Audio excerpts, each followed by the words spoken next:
નમસ્કાર મિત્રો, તો સ્વાગત છે તમારું આજે એક નવા બ્લોગમાં, કરેણા મનીષના નવા એક વિડીયોમાં.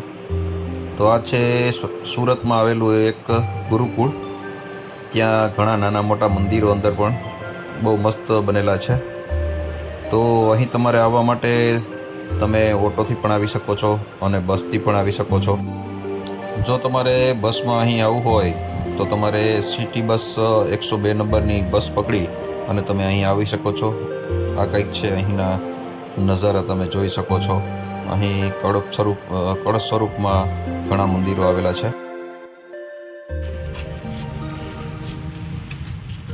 સ્વામિનારાયણ ગુરુકુળ વિદ્યાલય.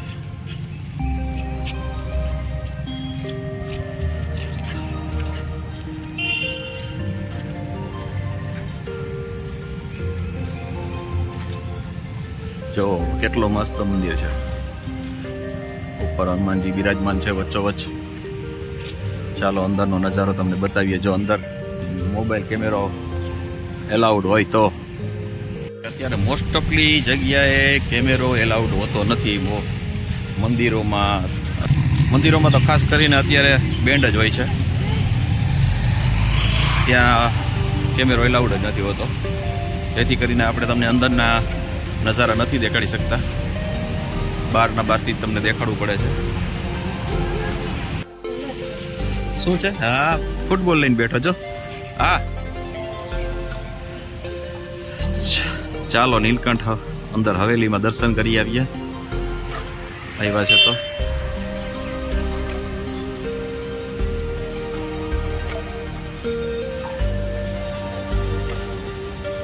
બાળકો માટે મસ્ત પ્લેસ છે.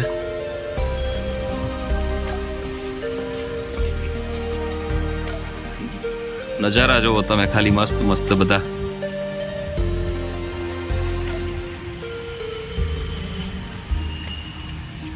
જો આપણા શિવજીની અંદર ગંગાજી વહે છે. જો એના જટામાંથી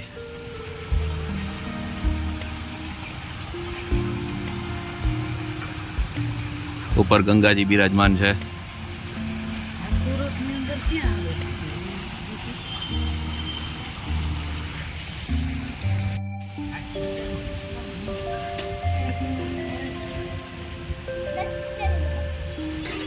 વર્તિકા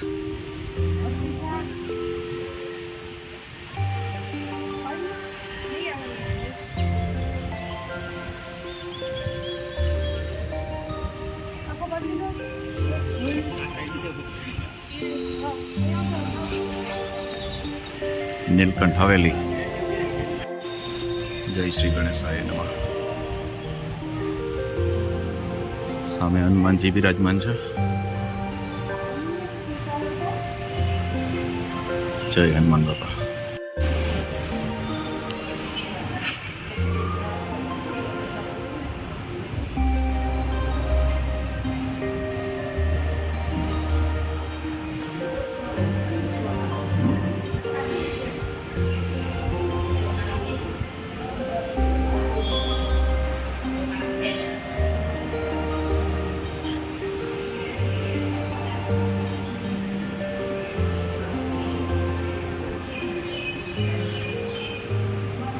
જો પંખાની સાઈઝ જો.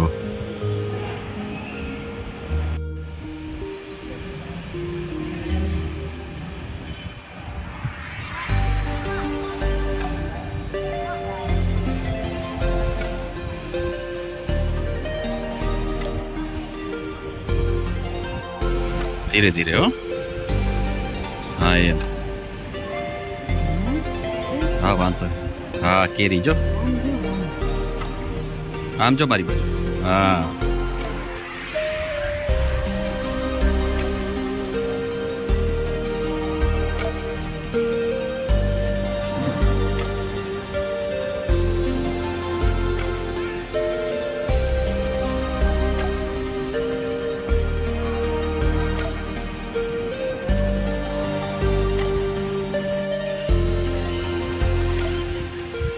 કૃષ્ણ લીલા જો.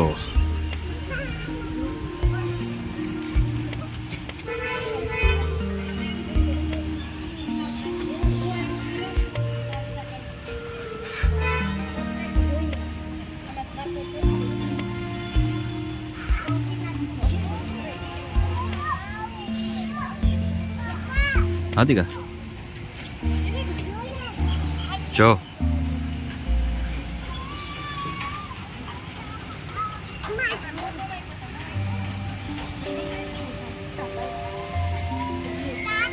કાચ છે ને કળશ બનાવેલા છે ને એની અંદર મંદિર બનાવેલું છે કળશ ટાઈપ મંદિર બનાવેલું છે ચાલો અંદર ત્યાં પણ દર્શન કરતા આવીએ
અહીં બધા કળશમાં નાના મોટા બધા કળશમાં તમને અલગ અલગ ભગવાનની મૂર્તિઓ જોવા મળશે. આ મોટા મંદિરમાં અંદર છે શ્યામજીની મૂર્તિ આ મોટા કળશની અંદર. તો ચાલો આપણે દર્શન કરીએ.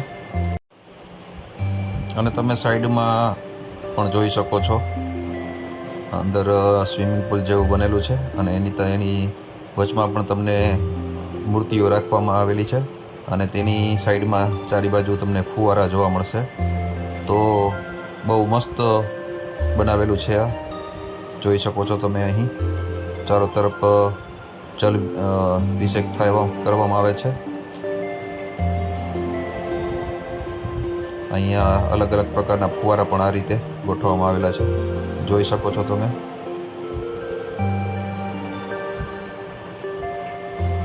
આ એક અલગ અલગ કળશો જોવા મળશે મંદિર તો સ્વરૂપમાં.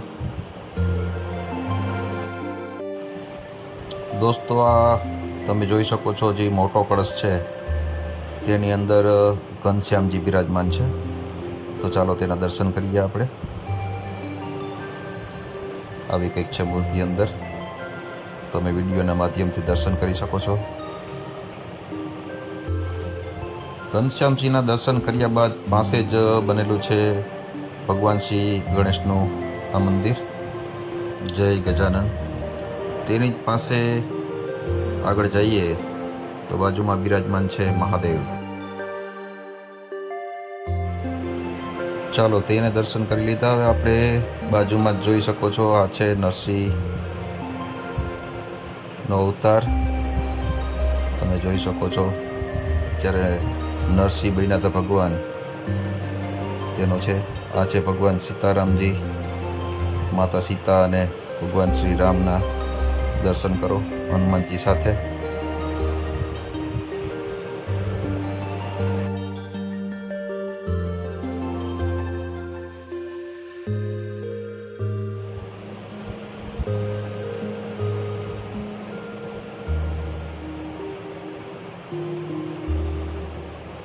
તો ઘનશ્યામજીના મંદિરની પાછળ જ આવેલું છે સ્વામિનારાયણ મંદિર. આ છે સ્વામિનારાયણ ભગવાન. આના પણ દર્શન કરીએ આપણે. તો કંઈક છે નજારો મંદિરનો અંદરનો. સરસ રીતે બનાવેલા છે. બારોબાર આવી મસ્ત મસ્ત મૂર્તિઓ બનેલી છે. કલાકૃતિઓ ઘણી અદ્ભુત છે. તો આવા નાના મોટા મંદિરો ચારે તરફ બધા કળશની અંદર રાખેલા છે. તેમાં અલગ અલગ ભગવાન બિરાજમાન છે. આ છે લક્ષ્મીનારાયણ ભગવાન. તેના પણ આપણે દર્શન કરીએ.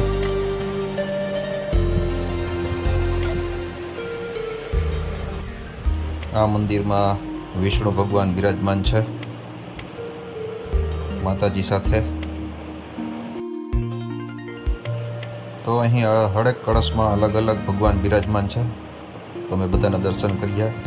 અહીં તમે ભગવાન શિવજીના દર્શન કરી શકો છો, જે તપસ્યા કરી રહ્યા હોય તેવી મુદ્રામાં બેઠા છે. તો તેના પણ આપણે દર્શન કરીએ. અને તેની બાજુમાં જ આવેલું છે આ જાણે કે ગોપીઓ સાથે કૃષ્ણ અલગ અલગ લીલાઓ કરી રહ્યા હોય, રાસ રમી રહ્યા હોય. આ તમે જોઈ શકો છો ભગવાન શિવ તેની જટામાંથી ગંગાજી અવતરિત થઈ રહ્યા છે. ને આ છે કંઈક સમુદ્ર મંથનનો નજારો.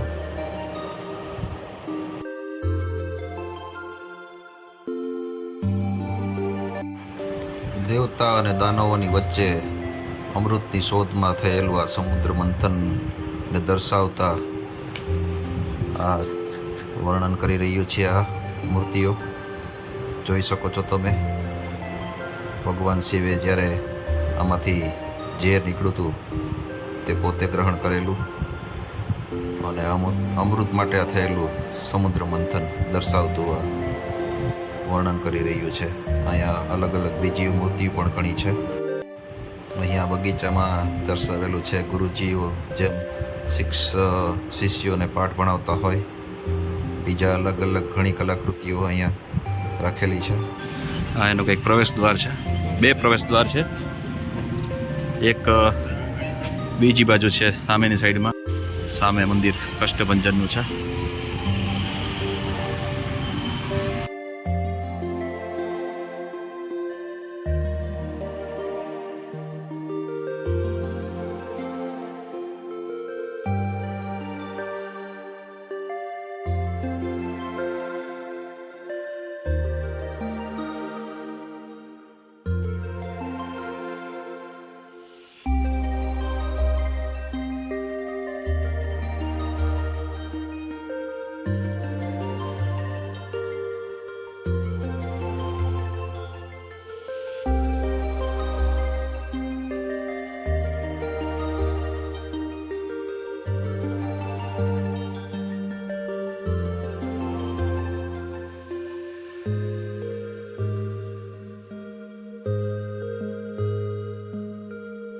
ચાલો સુરત સિટીને હવે કહી રહે અલવિદા.